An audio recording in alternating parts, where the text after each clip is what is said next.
Hello everyone, welcome on my vlog and welcome to my channel Memory Lovers. As you know me, I am making vlog on different things. तो मैंने आज सुबह एक post upload किया था कि मैं आज ये वीडियो बनाने वाली हूँ किस टॉपिक पे, अगर आप लोगों ने देखा हो तो ये टॉपिक होगा आज का कि स्टडी पैटर्न इन जर्मनी। अगर कोई बच्चे यहाँ पे इंडिया से आ रहे हैं तो उनको अगर नॉलेज नहीं है, क्योंकि इंडिया में और यहाँ के पैटर्न में बिल्कुल डिफरेंस है स्टडी पैटर्न में, तो वही मैं आपको एक्सप्लेन करूँगी डिटेल में कि स्टडी पैटर्न में क्या डिफरेंस है। और आप लोग जानोगे कि यहाँ पे अगर आप आ रहे हो तो आपको स्टडी के लिए कितना स्ट्रगल करना पड़ता है और यहाँ पे स्टडी पैटर्न कैसा है, क्योंकि यहाँ का स्टडी पैटर्न डिफरेंट है थोड़ा, इंडिया के अकॉर्डिंग थोड़ा डिफरेंट है। पढ़ना तो पड़ता है लेकिन पैटर्न डिफरेंट है, तो वही मैं आपको एक्सप्लेन करूँगी डिटेल में। आप मेरे ब्लॉग में एंड तक बने रहिए। Hopefully you will like it and you will get some information. तो चलिए स्टार्ट करते हैं, ज़्यादा बातें ना करते हुए इन्फॉर्मेशन देते हुए स्टार्ट करते हैं इसको। तो आप लोगों ने स्टडी की होगी इंडिया में या अपने किसी कंट्री में, बाकी का तो देखो मुझे आइडिया नहीं, मैं क्यों फालतू में से बोलूँ। इंडिया का मुझे आइडिया है। तो इंडिया में क्या होता है, आपको एक सिलेबस मिल जाता है। अगर आप ग्रेजुएशन कर रहे हो, मास्टर्स कर रहे हो, आपके पास एक सिलेबस होता है कि आपको उसके अकॉर्डिंग स्टडी करनी है। लेकिन यहाँ पे क्या होता है, यहाँ पे ऐसा नहीं होता। यहाँ पे क्या होता है, आपको मॉड्यूल्स मिलते हैं। अगर आप ग्रेजुएशन या पोस्ट ग्रेजुएशन कर रहे हो, जैसे मैं पीजी की बात करूँगी, तो उसमें आपको मॉड्यूल्स मिल जाएंगे कंप्लीट सेमेस्टर वाइज। और शुरू में सब कुछ मिल जाता है, आपके 10 मॉड्यूल्स हैं, तो आपको एवरी मंथ उसको पढ़ाया जाता है, उसकी क्लासेस होती हैं। और then end of the module आपको एक असाइनमेंट दिया जाता है कि आपको एक टॉपिक दे दिया जाएगा, आपको उस पर डिटेल में लिखना है 2000 वर्ड्स। 2000 और 3000 कुछ अराउंड इतना होता है, मैक्सिमम 3000 होता है। तो आपको उसी वर्ड लिमिट के अंदर वो लिखना होता है अपना असाइनमेंट। आपको असाइनमेंट में जस्ट एक लाइन का एक टॉपिक दे देंगे कि आपको अगर आपका एचआर मैनेजमेंट है तो आपको बोल देंगे कि मतलब किसी मैनेजर के होने के लिए, मैनेजर की पोस्ट के लिए क्या क्या रोल इम्पोर्टेंट है, ये एक टॉपिक सिंपल सा आपको दे देंगे। और उस पर आपको क्लासेस होती हैं। सबसे पहले क्लासेस 4 या 5 होंगी, या जो भी जितनी भी होती है, उस पर आपको थोड़ा सा डिटेल में या आपको ब्रीफ किया जाता है कि इसके अंदर आपको क्या क्या पढ़ाई करनी है। देन आपको फिर वो सारा सेल्फ स्टडी करनी होती है।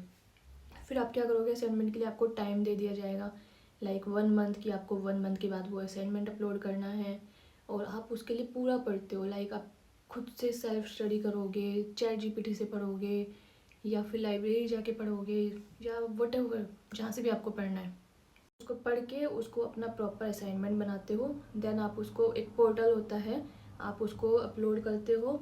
और सबसे बड़ी बात क्या है, प्रॉब्लम कहाँ आती है, आप क्योंकि वो असाइनमेंट एआई से चेक होता है और आपका उसमें बिल्कुल भी रिपीटेशन नहीं होना चाहिए कि आपने जस्ट कॉपी पेस्ट कर दिया चैट जीपीटी से, ऐसा नहीं होना चाहिए। आपका वो पूरा चेक होता है। आप किसी का भी कॉपी करके नहीं डाल सकते हो उसको, आपको सब कुछ अपने वर्डिंग्स में लिखना होता है। हाँ, आप थोड़ा सा हेल्प ले सकते हो कि नेट से आपने कोई लाइन कॉपी कर ली, देन आपको लेकिन उसको अपने वर्डिंग्स में चेंज करके लिखना होता है। तो ये दिक्कत आती है कि उसको एक सिंपल लाइन को पूरा 2000 वर्ड्स में एक्सप्लेन करना, फिर उसको पोर्टल पे अपलोड करना, फिर वो जाके चेक होता है। अगर उसमें कोई प्रॉब्लम आ गई तो फिर क्या होता है, फिर आपका रिपीटेशन आता है कि आपको फिर से अपलोड करना है दोबारा से बना के। आपकी सिमिलैरिटी भी चेक होती है। किसी किसी यूनिवर्सिटी में 5% होता है मैक्सिमम, किसी में 10%, वो क्राइटेरिया अलग होता है। तो आपकी सिमिलैरिटी स्कोर भी चेक होता है एक्चुअली। वो भी आपका जब रिपोर्ट आती है असाइनमेंट की, अगर आपको फेल कर दिया, रिपीटेशन आया, या अगर आप पास हो गए, तो उस पर लिख के आता है। अगर सिमिलैरिटी ज़्यादा है 20-25%, तो उस पर लिख के आता है कि आपकी सिमिलैरिटी, मतलब आपने कहीं से कॉपी किया है इसको। सिमिलैरिटी का मतलब ये होता है कि आपने किसी और का कॉपी पेस्ट कर दिया, तो उसमें आपको रिपीट मांगा जाता है। तो वो भी आपकी परसेंटेज लिखी होती है कि 30% सिमिलर है किसी और से। तो ये दिक्कत आती है। तो इसके लिए बहुत पढ़ना पड़ता है आपको, खुद से भी और लाइब्रेरी से, बुक्स वगैरह से, जहाँ से भी आप पढ़ते हो। सबका अलग अलग क्योंकि पैटर्न होता है पढ़ने का। तो ये होता है, यहाँ पे असाइनमेंट्स होते हैं हर मंथ क्या, हर मॉड्यूल, जितने भी टाइम में आपका मॉड्यूल कंप्लीट हो रहा है। Then end of the degree, फिर एंड में आती है थीसिस की बारी। थीसिस के बारे में आपको पता ही होगा ऑब्वियसली, पूरी रिसर्च होती है, सब कुछ उस पर बहुत डिटेल में जाता है। 15,000 वर्ड्स, और उससे ज़्यादा भी नहीं होने चाहिए। आपका पूरा जो आपकी थीसिस बनी है पूरा प्रॉपर होना चाहिए। और पता क्या होता है, इसमें पैटर्न भी दिया होता है आपको। जब भी आप असाइनमेंट्स बनाते हो या फिर थीसिस को करते हो तो आपको एक पैटर्न दिया जाता है। लाइक आपका जो वर्ड का साइज़ है, आपकी जो फाइल का साइज़ है, आपका जो सब कुछ दिखाया, मतलब प्रॉपर आपको एक अलग से शीट दी जाती है कि सब कुछ इसके अकॉर्डिंग होना चाहिए, इससे एक्स्ट्रा कुछ भी नहीं होना चाहिए। तो फ़ॉन्ट साइज़ होता है, ये सब कुछ होता है। और फिर थीसिस के एंड में आपको ऑलवेज एक एक चैप्टर आपको पहले आपको टॉपिक दिया जाता है, आप खुद टॉपिक सेलेक्ट करते हो, वो आप शेयर करते हो अपने गाइड के साथ। गाइड उसको अप्रूव करता है कि ये इस पे पहले रिसर्च तो नहीं हो रहा। तो आपसे 2 या मैक्सिमम 3 टॉपिक मांगे जाते हैं, उसमें से आपको एक सिलेक्ट करके देना होता है। फिर आपको एक गाइड दिया जाता है, आप उससे अपना टॉपिक अप्रूव कराते हो। उसके बाद आप उस पर रिसर्च चालू करते हो। प्रॉपर एक लंबा 2-3 महीने लग जाते हैं थीसिस बनाने में। फिर वो मतलब हर चैप्टर पे आपका वो रिव्यू करेगा, उस पर आपको वो बताएगा क्या क्या इसमें कमियां हैं, क्या क्या चेंज करने हैं। फिर आप उसको चेंज करके अपने फिर से उसके साथ शेयर करते हो गाइड के साथ। फिर वो उसमें बताता है हाँ ये ओके है, अब आप इसको आगे फर्दर नेक्स्ट चैप्टर कर सकते हो। तो ऐसे होता है थीसिस की, आपको गाइड के साथ कनेक्ट रहना पड़ता है। ऐसा नहीं कि आपने फाइनल सबमिट कर दिया, बड़ा टाइम लगता है। तो ये था यहाँ पे स्टडी पैटर्न। इसके बाद एग्ज़ाम्स का क्या है, एग्ज़ाम्स यहाँ पे नहीं होते। एग्ज़ाम्स यहाँ पे किसी किसी में होते हैं, जैसे मेरा मेडिकल का था, मेरे में एग्ज़ाम्स थे, मेरे हर मॉड्यूल के एग्ज़ाम थे। और at the end of the day, मतलब मेरी प्राइवेट यूनिवर्सिटी थी वैसे, तो मेरे यहाँ बाकी किसी के एग्ज़ाम्स नहीं थे, क्योंकि मेरा मेडिकल था तो सिर्फ मेरे एग्ज़ाम्स थे।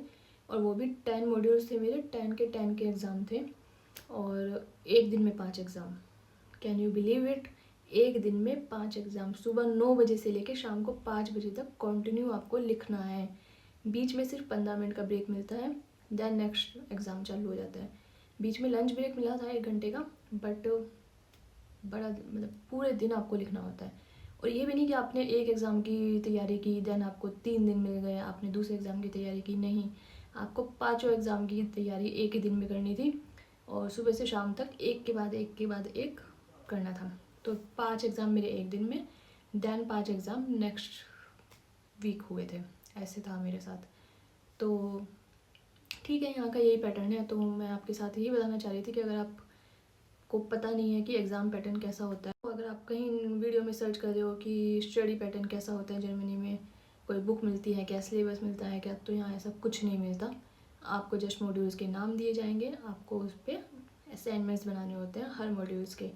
देन आप वो चेक होता है कि आपने एआई से चेक होता है कि कोई इसमें सिमिलैरिटी तो नहीं है, कोई इसको कहीं से कॉपी पेस्ट तो नहीं किया गया। क्योंकि कई बार क्या होता है, शुरू में जब बच्चे नहीं आते हैं उनको नहीं पता होता, वो टॉपिक का नाम ChatGPT पे डालते हैं, सेम कॉपी पेस्ट कर देते हैं।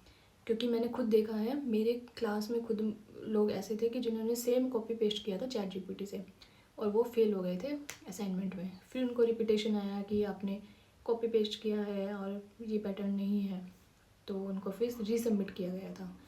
और जिसका रिज़ल्ट वो एंड में आया था, पहले असाइनमेंट का रिज़ल्ट बिल्कुल एंड में, बाकी सेकंड थर्ड के कंटिन्यू आते गए थे, लेकिन पहले वाले का उन्होंने होल्ड करके रखा था। और जिसका उनको मतलब बाद में काफ़ी नुकसान भी हुआ था, कि कई बार क्या होता है पेनल्टी भी लग जाती है कि आप अगर 2 बार फेल हो गए तो आपको थर्ड टाइम अगर अपलोड करना पड़ा, आपको थर्ड टाइम चांस मिला, थर्ड टाइम वैसे मिलता नहीं है, बहुत कम मिलता है, लेकिन अगर किसी यूनिवर्सिटी ने दे दिया तो आई थिंक कहीं कहीं पेनल्टीज़ भी लगती है कि आपको रीसबमिशन के चार्ज लगते हैं। जैसे थीसिस के रीसबमिशन के चार्ज थे, अगर कोई बच्चा फेल हो गया थीसिस में तो उसको 500 यूरो, मतलब इंडियन करेंसी माने तो 50,000 का फ़ाइन था कि आपको रीसबमिशन के लिए आपको 500 यूरो फीस देनी होती है। ये था, तो यही था स्टडी पैटर्न। मेरे को जस्ट यही बताना था कि आपको कि यहाँ का स्टडी पैटर्न डिफरेंट है इंडिया से। यहाँ कोई बुक नहीं होती, कोई सिलेबस नहीं होता, मतलब जो क्लास में पढ़ाते हैं वो जस्ट एक गेटवे होता है आपको एंट्रेंस के लिए, कि आपको बता दिया थोड़ा बहुत ब्रीफ में कि ऐसे ऐसे आपको पढ़ना है इस टॉपिक के अंदर, लेकिन असाइनमेंट आपको पूरा फुल खुद पढ़ के बनाना होता है। ठीक है गाइज, आज के लिए यही था, इतना ही था, मेन था ये, क्योंकि अगर आप किसी कंट्री में बाहर आ रहे हो स्टडी के लिए तो मेन चीज़ यही होती है कि अगर आप पढ़ाई के बेस पे आ रहे हो, स्टडी बेस पे, स्टडी वीज़ा पे हो, तो स्टडी कैसे होती है। बाकी चीज़ें तो चल जाएंगी ओब्वियसली, जॉब वगैरह ढूंढना ये सब अलग चीज़ें हैं, मेन तो स्टडी होती है ना। तो स्टडी के लिए आपको कैसे पढ़ना है उसी के लिए व्लॉग था। तो इस व्लॉग को यहीं एंड करते हैं। Hope you like it, and अगर आपने एंड तक देखा है तो प्लीज़ लाइक, एंड अब अगर आप नए हो तो आप सब्सक्राइब कर सकते हो मेरे चैनल को। मैं कुछ ना कुछ नया लेके आती हूँ। और ठीक है, एंजॉय करते हैं इस व्लॉग को एंड तक, एंड नेक्स्ट व्लॉग में मिलते हैं किसी और इन्फॉर्मेशन के साथ। तब तक के लिए बाय एंड टेक केयर।